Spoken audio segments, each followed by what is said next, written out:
Si è concluso a Roma il congresso del Movimento Cristiano Lavoratori, che si è sviluppato sulla seguente tematica: forti della nostra identità attraverso il lavoro, costruttori di speranza in Italia e in Europa, ove hanno partecipato 700 delegati sia italiani che esteri.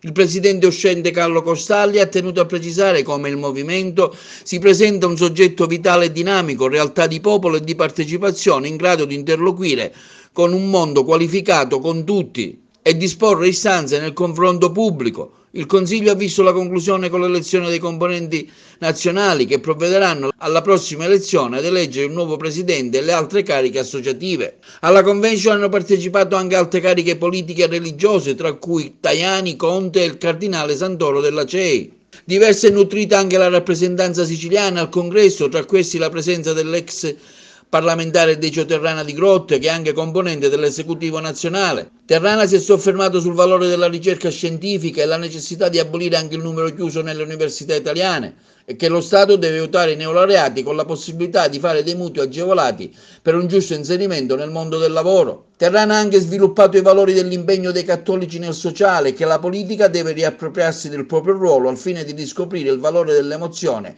che la stessa genera quando si è al servizio degli altri. Ieri ci sono state relazioni straordinarie, ma io me ne ricordo una in particolar modo, una dove c'è stato Monsignor Filippo Santoro che ha parlato con la lingua di velluto, ma che è stato forte, deciso e determinato, anche di fronte al Presidente del Consiglio, anche di una politica del Mediterraneo, una politica disattesa, e lo devo dire con franchezza, e per quella franchezza e col coraggio di cui parlava poc'anzi Don Checco, dell'incontro, del confronto.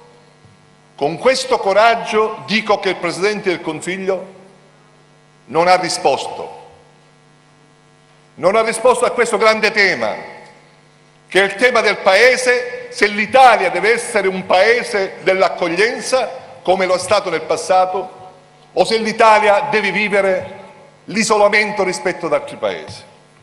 Poc'anzi il vicario della Moldavia ha detto una cosa importante: possiamo abbandonare i fratelli che non hanno un pezzo di pane per mangiare? Io dico no, serve la passione, e io aggiungo, cari amici, serve l'emozione. Oggi manca l'emozione. Siamo distanti rispetto ai problemi che succedono nel mondo, al nostro fratello, a quello che ci sta accanto.